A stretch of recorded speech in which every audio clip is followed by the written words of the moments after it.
छोटे मोटे राजा नहीं, सैतन का में ईश्वर का तो 3 लोक का राज है, ये मृतलोक सब, और स्वर्ग और वैकुंठ और ब्रह्मांड, और उनका उसके परे का राज है। तो इनसे बहुत बड़ा राज होता ब्रह्म का, बहुत ही बड़ा। तो महात्माओं ने जो कुछ देखा तो वो सब वर्णन किया, बहुत बड़ा राज ब्रह्म का, बहुत बड़ा। उन्हीं को ब्रह्म कहते हैं, मुसलमान को रखते हैं। बोलो। सोन चर जाग सो भाई सो,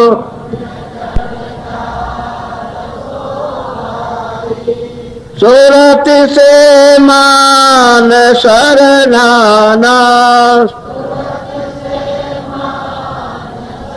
अब इसका साक्षात करो तो आगे चलो। वहां फिर सब धुने आ रही है, उसको पकड़ो तो कहते हैं कि वहां 10वें द्वार में वो सुन रहे, पार ब्रह्म विराजमान है, और इनका इतना बड़ा देश कि ये सब स्वर्ग वैकुंठ ब्रह्मांड और उसके ब्रह्म के जितने भी वो सब उसमें ऐसे फेंक दीजिए, पता ही नहीं चलेगा, इतना बड़ा पार ब्रह्मांड इतना है। तो रचना का, और ये सब सूरतों ने जो वहां ये पहले सब देखा था, अब यहां आकर के भूल गई। अब जो सूरतें जाती है तो सब देखती, क्योंकि वो रास्ता हो जाने का, दूसरा तो कोई रास्ता है नहीं। उसी रास्ते से उतर करके आए तो कहते हो आप ब्रह्म का, मुसलमान उनको अल्लाह कहते, हिंदू उनको पार ब्रह्म कहते हैं उनका दर्शन और दीदार होता है। वहां मानसरोवर अपना स्नान करो, वहां सब हंस मंडली, सब हंस वहां विराजमान, एक बात बेशुमार होते, उस बोध में हंस रूप में रहते, और क्या खेल तमाशे करती हैं उसका यह कौन निशान है, या कोई निशान नहीं होता कि उसका नमूना कुछ बता दिया जाए, वो तो देख नहीं सकता है। तो इसलिए कहते हैं तुम अपने को जब ऊपर जाना है तो बच्चे बनो, निकल जाओ, तब चल चलो चलो चलो। मैं तो मदद मिलने में रास्ते में कोई बाधा नहीं डालता, और बने रहोगे तो सबकी बाधा, सब अपना अपना मांगेंगे, हमको दो, हमारा कर्जा है, सब कर्जा मांगते, और जब कर्जा चुका दिया जाए तो कोई मांगने नहीं आएगा। ये कर्म कर्जा है, जैसे किसी से कर्जा लिया और आप नहीं दे पाओगे तो देना पड़ेगा, मांगता है, जब तक जिंदा रहोगे तब तक मांगेगा, मर जाओगे तो उसके बाद देना पड़ेगा, क्योंकि लिया है, वो आपका कर्म कर्जा हो जाएगा। तो देना लेना, किसी को दिया किसी को दिया, मार करके तो मैं लिया तो मार खा करके आपको देना, ऐसे नहीं। कभी बच्चा बनेगा, कभी बच्ची बनेगी, कभी जमाई बनेगा, कभी मित्र बन जाएगा, कभी ये बनेगा, कभी वो आपसे लेगा मार करके,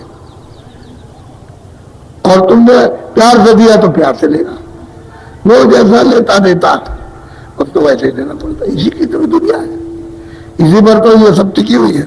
और कर्म अगर छोड़ दो तो निकल चलो, बाहर जाओ। दुनिया महात्माओं के कर्म कोई साफ नहीं कर सकता, क्योंकि उनको मालूम है कि कर्म कैसे साफ किया जाए, उनको पता है कि कहाँ कहाँ कर्म जमा है इन जीवों के, वहां साफ कर देते। जब वो कर्म नहीं आएगा पाप पुण्य तो जीव छुटकारा पा जाएगा, जन्नत हो जाएंगे, और पाप और पुण्य जमा रहेगा तो सबका देना बच नहीं सकता। बोलो। लोक चौथे चलो सज के लोक, गवा जाई दुन बीना।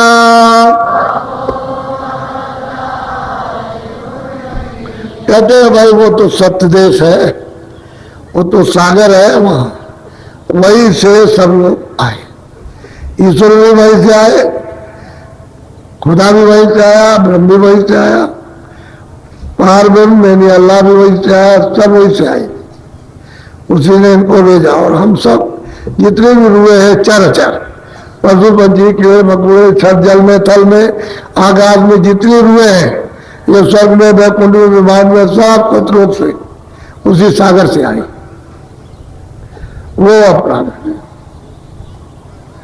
और वहां की एक सागर की बूंद उसका ये विस्तार है। तो आप न जानने के कारण कहोगे ये सागर है, कैसे सागर हो जाएगा? जब जानते नहीं तब कहोगे, देखा नहीं तब कहोगे। लेकिन जितने देखा हो तो कहता है कुछ नहीं है, वो तो था सागर है। कहते मेरा तो अपने घर में चले जाओगे, जहां से वो पहुंच गए। यही बूंद जो सूरज एक बूंद रूप हो गई, दोनों आंखों के पीछे बैठी है, यही उठ करके वहां जाके और जो गिरी उसमें तो सागर हो गई। अता फिर कोई बूंद नहीं, सूरज नहीं कहता। तो अब ये तुम्हारा घर तो है नहीं। अब इस तरह से सबसे बड़ी बात यह है कि अपने को बच्चे बन जाओ। मैं कुछ नहीं जानता तो संभाल हो जाएगा। और मिसाल देते हो माँ बाप की तरह। पंछी अपने बच्चों को पैदा करते हैं तो बराबर देख रेख करते हैं उनकी, और वो ले आते हैं तो उनको चुमाते। यानी देखिए उस शरीर में भी बच्चों को खिलाते। और पशु पंछियों के यदि शरीर में भी बच्चों से प्यार करते हैं। तो ये देखिए आप इसी तरह से अपने को अबोध हो जाओ तो संभाल लेंगे, और अपने को बने रहोगे तो फिर आप समझ नहीं पाओगे, क्योंकि ये चीजें समाज जाती नहीं है। इसकी वजह से महात्मा कहते हैं कि भाई तुम छोड़ छाड़ करके और बिल्कुल मगन होकर के चलो, सूरज बिल्कुल अलग हो जाए। और मौत के वक्त में तो ढांचे को छोड़ नहीं है, तो पहले जिंदा छोड़ दो, नाम को पकड़ो, जिंदा छूट जाएगा। जब ये ऊपर चल जाएगी तो यहां रह जाएगा। ये पंचभौतिक शरीर में रह जाएगा, तो उसके अंदर जो लिंग शरीर है वो भी छूट जाएगा, वो अपनी जगह रह जाएगा। और सूक्ष्म शरीर अपनी जगह, कारण अपनी जगह। सब शरीरों से जीवात्मा निकल जाएगी, तब अपने घर में जाएगा, वहां कोई शरीर है नहीं। अब ये भेद आपको मालूम नहीं।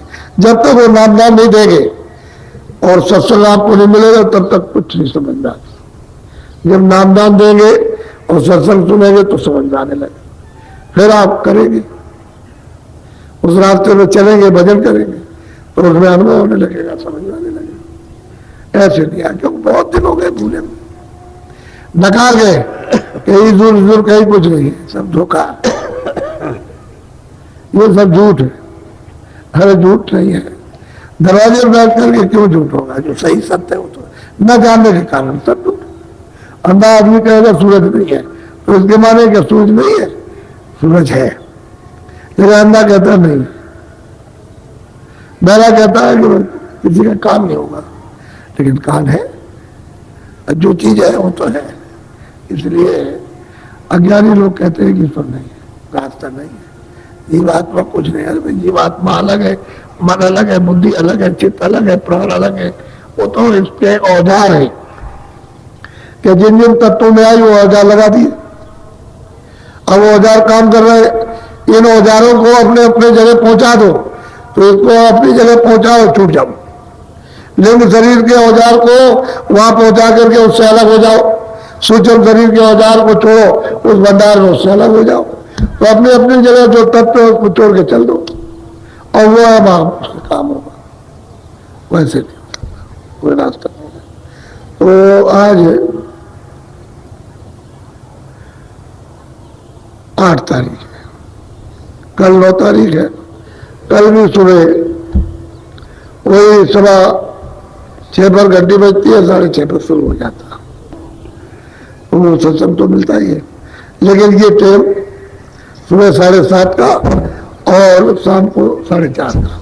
ये 10 तारीख से 16 तारीख ये कार्यक्रम, होली के 3 दिन पहले और 3 दिन बाद होता है। तो इसमें आप अपना समय थोड़ा बहुत दे दो तो कुछ आपके कुछ मिल जाए। नहीं तो ये संसार है, ऐसा चक्रव्यूह है कि किसी की समझ में नहीं आता, इसी में रले पिले और चले जा रहे बस उससे। अब ये है कि 30 मिनट भजन, आप अपना कपड़ा सिर पर डालो और बैठो, आंख और कान बंद करो और ऊपर की तरफ बहुत ध्यान दे के सुनो, बैठ जाओ भजन पर। लोकी जानो रचन मुरक्कब यह पाए। अब वो महापुरुष कहते हैं कि भाई ये बूंद देश तो है, लेकिन तरकीब से रचना मसाले से हुई। हमारे यहाँ कोई मसाला नहीं, ना वहाँ कोई माया है, न जल है, न पृथ्वी है, न अग्नि, न वायु है, न मन है, न बुद्धि है, न चित्त है, न इंद्रिया है, कुछ नहीं, कोई मसाला किसी तरह का नहीं है। तुम वहाँ चलो सुख से सजा लेना और दोबारा फिर लौटने का करूँ तो कहते हैं। तो तरह तरह की शंका बोलो। मुखरत रचना तुम्हारे देश, साथ साथ जा साथ। कहते हैं कि तुम्हारे देश में मुफ्त निष्खालित सत्य ही सत्य की रचना, वहां और कुछ वहां नहीं है। तो वहां चलो, वहां तो ऐसे ऐसे वृक्ष वृक्ष खरबों खरबों खरबों ऊंचे जोजन, और उसमें कितने फल फूल के बजाय कितने लोग लगे, वो तो दृश्य अनोखा। वो तो मतलब ये है कि अथाह सागर है। कहते चलो तुम अपने शौक से रहना, फिर अब तो आए हैं तो बोली चले चलो तो निकल चलोगे, और नहीं तो फिर मतलब ये फिर मौका नहीं मिलेगा। तो पूछती है बेचारी, जिज्ञासा लेकर के पूछी, सही बात यह है कि ये भी पहुंच गई। तब उसने प्रश्न किया है आपके लिए, जो सुनते हैं फंसी हुई है उनके लिए प्रश्न किया है कि ये भी जान जाए कम से कम के रास्ता सही है। ये पहुंचने वाली सुनतों का प्रश्न है। बोलो। यह रचना तरकी भी हुई, सो मैं खोले सुनाऊं सजी। कहते हैं आज तरकीब की रचना हुई है सब विधवत, हर एक मसाला मिलता गया है, कारण मसाला, फिर सूक्ष्म मसाला, फिर लिंग मसाला, फिर स्थूल, ये इस तरह से रचना हुई। और उसी तरह से सूरत का प्रकाश, उसकी शक्ति क्षीण होती चली गई, जैसे जैसे उतर के आए। अब यहाँ मनुष्य शरीर में आकर कोई लोप हो गई, तो ये सूरत जो इसमें बैठी हुई है वो जड़ हो गया, लेकिन चारों तरफ से सिमट जाए और प्रकाश उसका आंखों के सामने आ जाए तो इसमें इतना प्रकाश है कि सूरज में नहीं है। इस सूरत में जो यहाँ बैठी है इसमें इतना प्रकाश है कि सूरज का प्रकाश कुछ नहीं। ऐसे उसके सामने हजारों सूरज खड़े हो जाए तो वो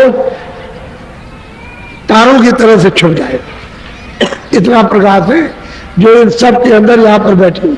लेकिन इतना प्रकाश तकसीम हो गया, बट गया, जहाँ जहाँ जन्म हुआ बांट दिया, वहां बांट दिया। आता में तृष्णा में बच्चे में जन्म जन्मांतों से बढ़ता चलाया, बिल्कुल अचेत हो गई, जैसे नाम निशान इसका मिट गया इसी सूरत का।